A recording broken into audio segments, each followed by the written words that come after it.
de hoje para retirar do Rio Guaíba um homem em surto. Primeiro, ele tentou explodir um apartamento em que ele morava na rua Riachuelo.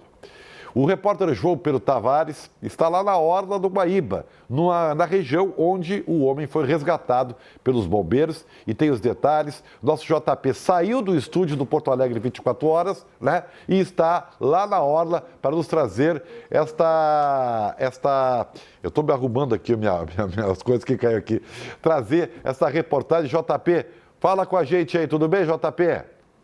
Oi, Ribeiro, tudo bem? Boa tarde para ti e para todos que nos acompanham aqui na Band.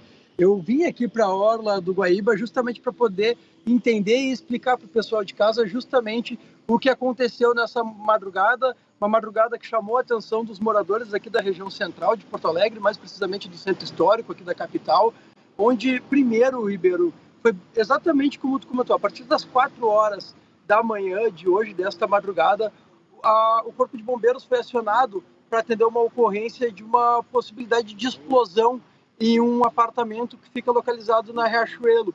Chegando lá, o Corpo de Bombeiros verificou que se tratava de um indivíduo em surto psicótico e ele estava tentando colocar fogo neste apartamento através de um vazamento de gás. Ele tentou várias vezes, viu, Ribeiro? Ele tentou a primeira, tentou a segunda, tentou a terceira. Na quarta ele viu que não ia conseguir e ele não conseguiu. Ele resolveu sair do apartamento correndo e ele veio para a orla do Guaíba e se jogou aqui no Guaíba, ainda numa tentativa de suicídio, viu, Ribeiro? O Corpo de Bombeiros, então, acionou também a Brigada Militar, o 9º Batalhão da Brigada Militar veio aqui para a orla e junto com o Corpo de Bombeiros, a equipe de resgate do Corpo de Bombeiros, a equipe de resgate de mergulho do Corpo de Bombeiros, conseguiu resgatar este homem que foi encaminhado, então, para o Hospital HPS pelo SAMU e agora está sob cuidados médicos, viu, Ribeiro? Tá, deixa eu só entender, JP. Vamos lá. São coisas diferentes, né? O surto é o mesmo, mas são coisas diferentes. Ele tentou explodir o apartamento, imagino com ele dentro, né? Sim, ele estava dentro do apartamento e ele estava tentando colocar fogo nesse vazamento de gás que estava tendo. Tá, eu não consegui entender, na verdade, o Corpo de Bombeiros não passou para a gente exatamente detalhes de como foi, mas aparentemente tinha um vazamento de gás, tinha acontecido esse vazamento, e a partir deste momento, então, o homem tentou colocar fogo no condomínio. Por sorte, né, não pegou fogo, mas poderia causar uma explosão do prédio, uma explosão total desse prédio, que fica localizado bem próximo, aqui na Avenida Riachuelo. E ia certamente causar uma tragédia, né, porque envolveria outras pessoas. Tá, mas aí o cara, ele sai correndo nesse surto e vai para o Guaíba. O que é? Ele queria andar sobre as águas, é isso? Eu não entendi. Ele quis atravessar o Guaíba a nado, porque é o seguinte, vamos lá. É óbvio que eu vou falar para vocês, é uma coisa racional, e como o cara está em surto, o que ele não tem é racionalidade, né?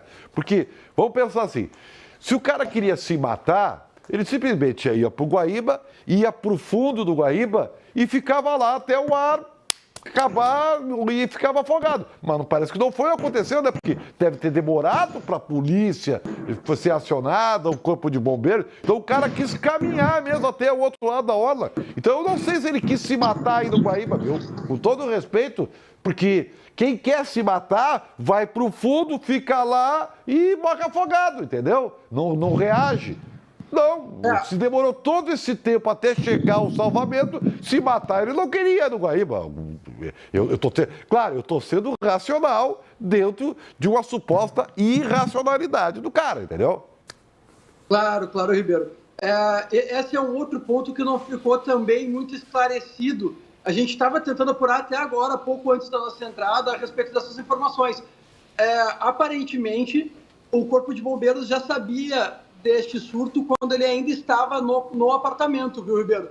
E aí parece que teve uma perseguição que veio até a orla aqui. Entendi. Mas isso não ficou explicado, não ficou claro. O fato é que este homem tentou primeiro colocar o fogo dentro do apartamento e depois ele veio correndo para a orla e se jogou. Agora a gente não sabe exatamente em que momento específico o Corpo de Bombeiros chegou aqui no local. eles apontam, eles dizem para a imprensa que eles ficaram trabalhando, neste caso, né, atendendo esta ocorrência até às 5 horas da manhã. Eles começaram a partir das 4 e ficaram até às 5. Então, eu acredito, Ribeiro, que quando o homem chegou aqui no local, o Corpo de Bombeiros já tinha conhecimento disso tudo, viu?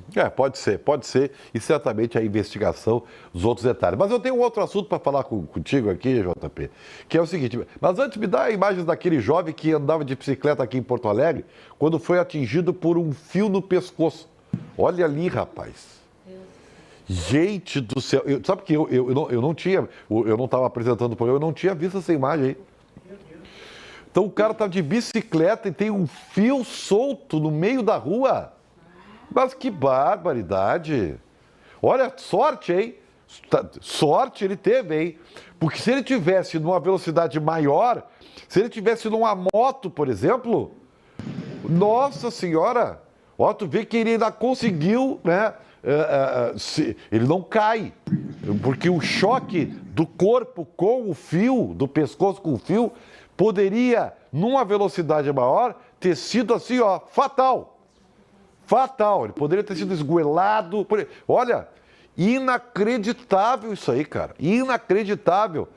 Barbaridade. Tu tem mais detalhes aí, ô JP? Sim, Ribeiro. Na verdade, quem procurou a nossa equipe foi o próprio garoto, o Owen, menino de 16 anos, que estava descendo a Dr. Timóteo aqui no bairro Moinhos de Vento, aqui na capital, na zona norte de Porto Alegre. Ele disse que por conta deste acidente, ele está com diversas sequelas, né? Tá bastante ferido. A gente recebeu bastante imagens também do pescoço dele, né? E por sorte ele não teve a cabeça decepada. Vamos falar o português correto aqui, viu, Ribeiro? A gente entrou em contato com a prefeitura para poder ter uma explicação a respeito, né? E aí é que chega uma discussão essa discussão deve ser trazida a público, né, Ribeiro? Mas é importante a gente ter uma análise um pouco maior, não só dessa situação rasa desse debate. A prefeitura simplesmente disse o seguinte, a manutenção de postes em Porto Alegre é de competência da CE e fios energizados ou não energizados que estejam caídos até 3 metros de altura é competência das telefonias. A Prefeitura de Porto Alegre até faz manutenção desses postes, desses fios, porque há um interesse municipal a respeito dessas pautas. Mas, por exemplo, a gente entrou em contato com a EPTC, por exemplo. Eu já trabalhei na EPTC e sei, Ribeiro, que na EPTC, quando tem acidentes com feridos, a EPTC não faz o atendimento. Quem faz o atendimento é a Brigada Militar. A gente entrou em contato com a Brigada Militar não tem ocorrência. A EPTC já não tinha também.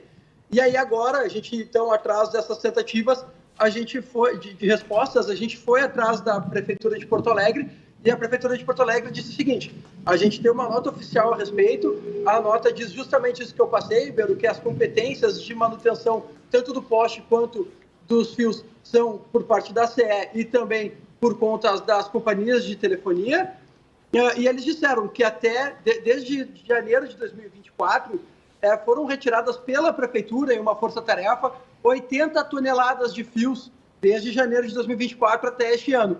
E que agora há uma discussão judicial, tá, no judicial, para ver o que pode ser feito, quais medidas são tomadas. E aí eu questionei a assessoria de comunicação da SMSURB, da Secretaria Municipal de Serviços Urbanos, a respeito das multas, né? A prefeitura tem competência para multar, então como é que fica isso?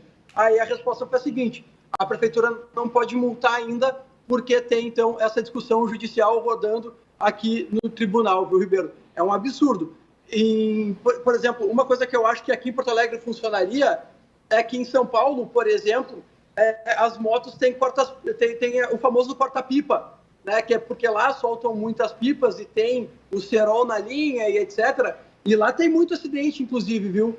Lá tem muito motoqueiro que acaba perdendo o pescoço por conta dessas linhas de pipa, mas com os fios soltos na rua eu nunca tinha visto. Acho que essa é a primeira vez.